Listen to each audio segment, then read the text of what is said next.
Mga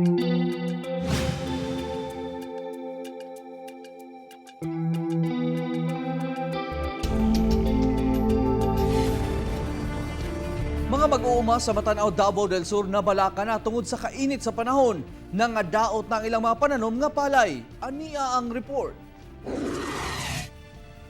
Payat og nangalaya na ang humayan sa Matanao, Davao del Sur tungod sa kanihit sa tubig nga nagasulod sa ilang mga basakan. Sumala pa nila, magduha na kabulan nga wala sila nakasinati og ulan sa lugar. Lugi na ang mga tag-iyag humayan dinhi sa Matanao, Davao del Sur tungod sa kainit sa panahon. Gani kini ilang mga pananom nga unta harvest uno na sulod bulan. Dili na may na yun. Gani kung makita nato sa ilang mga humayan dinhi ang mga yuta nangaliki-liki na. Si Jerome Lapot nga dunay 75 areas na balaka na kay dakong posibilidad nga madaot gayud ang iyang mga pananom tungod sa bag-o pa lang kining mibuntis ang butil. Wala gid delikado rin sir, way tubig lagi. Eh nagbusok na ba? Ang humayan niya, pating pangliki sa kuan ay. Yuta lagi. Padayon na sir madaot. Ang padayon ng kuan gid sir niya, way kuan ulan ani, wa gid daot na gid sir, dami siya sir.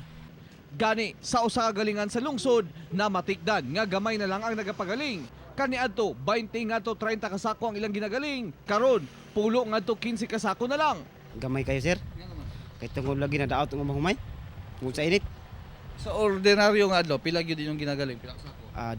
Kuan to sir kung usahay nay tag 20 ka sako, usahay nay tag pulo. So karon Karon pati naging binusa ay. Luoy na kay humay ron. si Shirley Anggab nga bag-uhay lang naka-harvest, lugi usab kuno. Nakaapekto ang kainit sa panahon sa kalidad sa iyang mga palay. Sa milabayng harvest, 80 kasako ang ilang nakuha. Karon, 60 na lang. 20 kasako ang nawala nga may resulta sa ilang pagkalugi. Kung kuan na ubos na minusan nag 20 kasako. So kung sumahon, lugi. Ay murag lugi gyud kaya mahal man ang kuan, mga medisina na para sa mga abono ana. Tungod sa mong hitabo, nanawagan na og ayuda sila ngadto sa gobyerno. Hinoon, doon na plano ang Department of Agriculture sa mga mag-uuma sa Matanao nga labing naapektuhan sa hulaw. Kauban si Leo Arcajes sa kamera. Ako, si Real Soroche para sa One Mindanao.